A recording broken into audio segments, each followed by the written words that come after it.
Student how are you all. जैसा कि आपने देख लिया होगा, जो टॉपिक हमारा आज का है वो टॉपिक है magnitude of vector by using triangular law. Direction की तो मैंने बात कर ली थी इससे पहले वाली वीडियोस में कि ट्राइंगुलर लॉ क्या होता है। अब हमें क्या करना है ना, मैग्नीट्यूड फाइंड करना है। तो वो मैग्नीट्यूड हम कैसे फाइंड कर सकते हैं, उसका क्या मेथड रहने वाला है। तो चलिए हम शुरू करते हैं ट्राइंगुलर लॉ को। तो बेटा जैसा कि मैंने डायग्राम बनाई थी, ये हमारे पास अगर वेक्टर ए है, ये हमारे पास अगर वेक्टर बी है, तो इसका जो सम होगा वो थर्ड साइड ये वाली हो जाएगी। इसको मैं आज आर से डिनोट करूंगा। मैं बोलूंगा आर क्या है, ए वेक्टर प्लस बी वेक्टर है बेटा, ठीक है।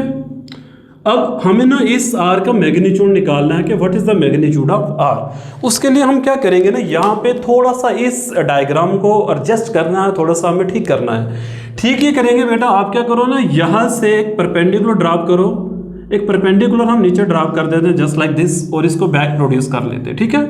यहाँ पे बना 90 डिग्री का एंगल, ओके। तो यहाँ पे एक एंगल बन गया थीटा। ये जो एंगल है ना, ये ए वेक्टर और बी वेक्टर के बीच में रहेगा वेक्टर, ठीक है। तो नाम दे देते हैं ट्राइंगल का हम यहाँ पे, इसका पी क्यू आर एस नाम देते हैं बेटा इसका, ठीक है।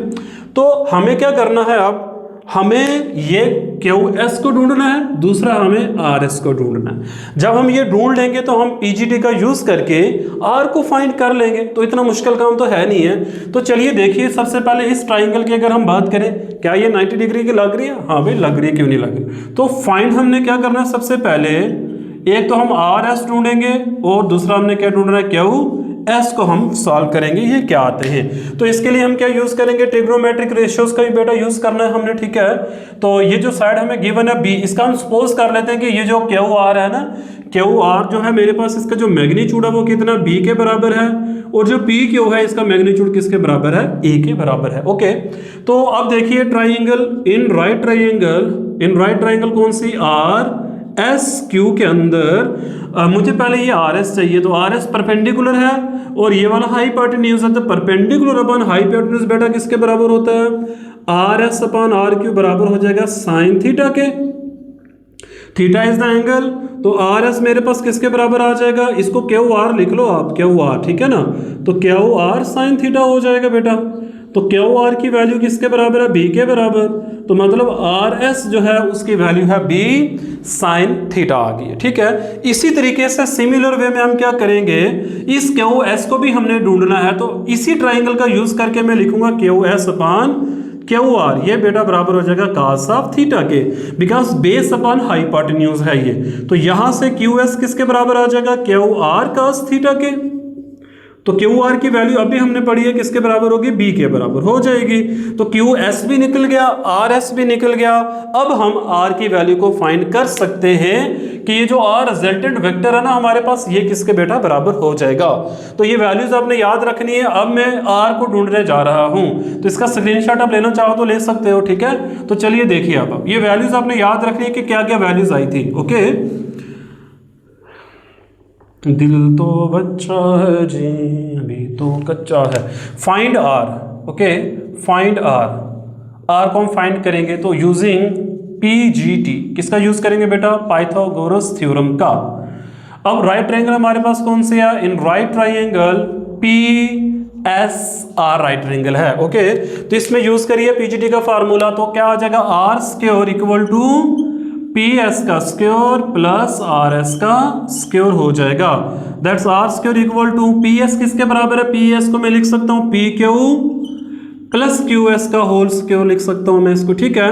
प्लस आर एस, तो आर एस ही रखो अभी आप इसको बेटा, ठीक है। यहाँ पे होल स्क्वायर का फार्मूला जरा लगाओ। तो क्या आ जाएगा होल स्क्वायर का फार्मूला, ए प्लस बी का होल स्क्वायर का फार्मूला जो वो यहाँ पे यूज करेंगे हम अब, ठीक है। ये आ जाएगा पी क्यू का whole square plus Q S का whole square plus 2 P Q into Q S हो जाएगा प्लस आर एस का स्क्वायर एज इट इज। अब वैल्यू सब्स्टिट्यूट कर देते हैं हम।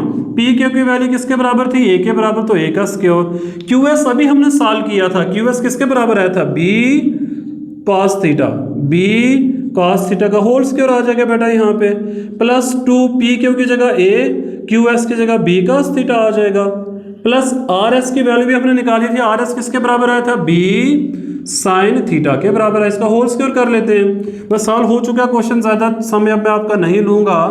तो आर स्क्वायर बेटा किसके बराबर आ रहा है, इसको ज़रा ध्यान दो, इसको, इस टर्म को ध्यान दो यहाँ पे। तो इसको मैं लिखूंगा ए स्क्योर, यहाँ पे बेटा बी स्क्योर आएगा, फिर आएगा कास स्क्योर थीटा प्लस 2ab, भाई ये स्क्योर अलग अलग कर दिए ना मैंने, तो 2ab कास थीटा, फिर यहाँ पर भी सेम आ जाएगा B square sine square theta. Okay, अब आप क्या करिए, यहाँ पे ना मैं जिनको अंडरलाइन बेटा करूंगा उनको बड़े ध्यान से आपने देख लेना है यहाँ पे, ठीक है।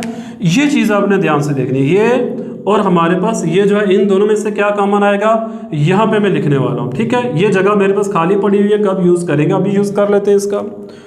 तो यहाँ पे बेटा देखना क्या आ जाएगा, R square that's equal to A square plus B square, मैंने बी स्क्योर दोनों से कॉमन ले लिया, तो क्या आ जाएगा cos square theta plus sine square theta plus 2ab cos theta आ जाएगा। अब सब जानते हो कि cos square theta plus sine square theta किसके बराबर होगा बेटा, 1 के बराबर।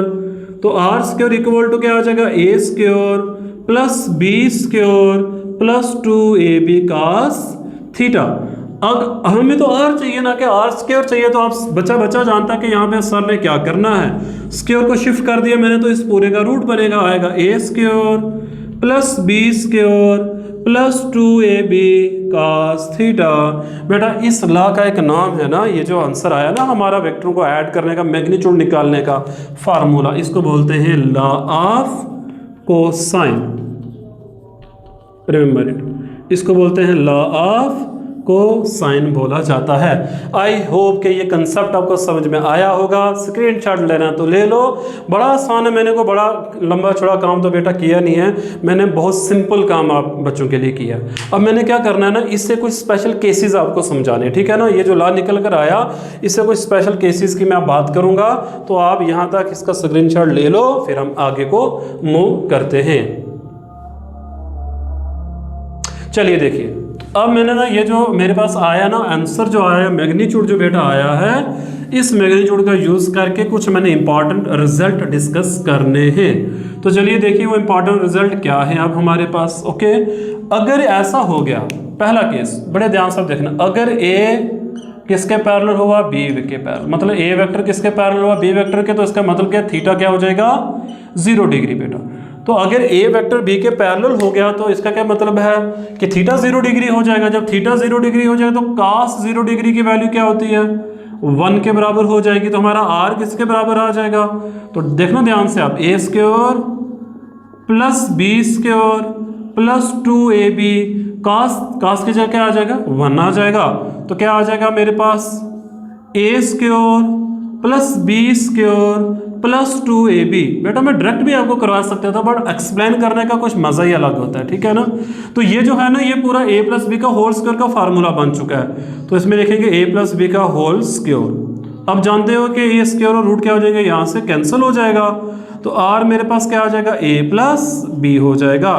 तो इट मीन्स अगर बेटा आपके पास दो वेक्टर सेम डायरेक्शन में है, उनका रिजल्टेंट आपको निकालना है, तो we simply add the magnitude of the two, बस उनके मैग्नीट्यूड को आपने ऐड कर देना है, और आपने कुछ बड़ा कम करना नहीं है। एक मैंने एक्सप्लेन किया, नेक्स्ट मैं डायरेक्ट बचा लिखूंगा। ओके, अगर आपकी इजाजत हो तो दूसरे में डायरेक्ट लिखने वाला हूँ। अब दूसरा ये है कि अगर ए और बी अपोजिट होगी एक दूसरे के, तो क्या हो जाएगा, ए वेक्टर जो है वो क्या हो जाएगा, अपोजिट हो जाएगा किसके, बी वेक्टर के। तो उस केस में बेटा थीटा जो है ना, वो आपको पता 180 डिग्री हो जाएगा। जब थीटा 180 डिग्री हो जाए तो कास 180 डिग्री कितना होता है, -1 होता है। तो बस बेटा यहाँ पे माइनस आ जाएगा और कुछ नहीं आएगा, यहाँ पे माइनस। तो जो रिजल्टेंट है ना हमारे पास, वो किसके बराबर हो जाएगा, जो आर है वो किसके बराबर हो जाएगा।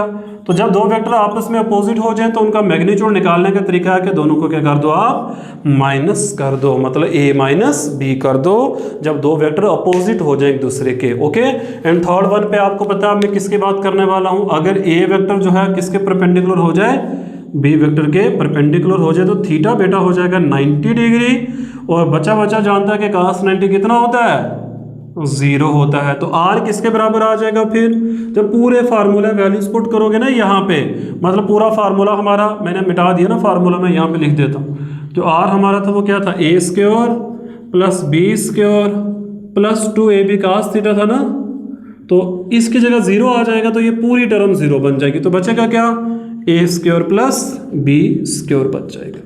तो ये है बेटा हमारे पास complete information of a triangular law of vector addition की। मैंने मैग्नीट्यूड निकालने का मेथड भी आपको बताया, मैंने आपको कोशिश की कि मैं आपको मतलब स्पेशल केसेस की भी मैंने बात की। एक चीज़ रह चुकी है, मैं वो भी डिस्कस कर लेता हूँ, तो फिर हम इस क्लास को आज इतना ही रखेंगे। ओके, तो ये वाला मिटा देता हूँ मैं। एक है आपको एंगल अगर निकालना आ जाए, तो अगर मतलब आपको डायरेक्शन निकालनी है कि कैसे डायरेक्शन निकलेगी, मतलब ये वाली अगर आपको निकालना है, ये वाला एंगल मान लो अल्फा निकालना है अगर आपको, तो जो रिजल्टेंट वेक्टर है उसकी डायरेक्शन और मतलब इस दोनों की डायरेक्शन क्या हो जाएगी, तो उसके लिए बेटा आप क्या करिए, tan निकाल लो यहाँ पे, ठीक है ना। तो tan अल्फा आप निकाल लो, tan का फार्मूला क्या होता है, आर एस अपान क्या आ जाएगा, पी एस। ओके, मतलब बेस अपान हाइपोटेन्यूज हो जाएगा, तो आर एस की वैल्यू क्या आई थी, B sine theta, P S की वैल्यू क्या आई थी, A plus B cos theta. तो इस फार्मूले का यूज करके आप एंगल को भी फाइंड कर सकते हो कि what is the angle, resultant vector का एंगल क्या होगा, मतलब डायरेक्शन क्या होगी। तो ट्राइंगुलर लॉ कंप्लीट हो चुका है। इसके ऊपर जो न्यूमेरिकल्स हैं वो नेक्स्ट वीडियो में डिस्कस करेंगे। तो मुझे दीजिए इजाजत, अपना भी ख्याल रखिए और मुझे ऐसे ही सपोर्ट करते रहिए और स्पेशली फॉर कि आपने चैनल को शेयर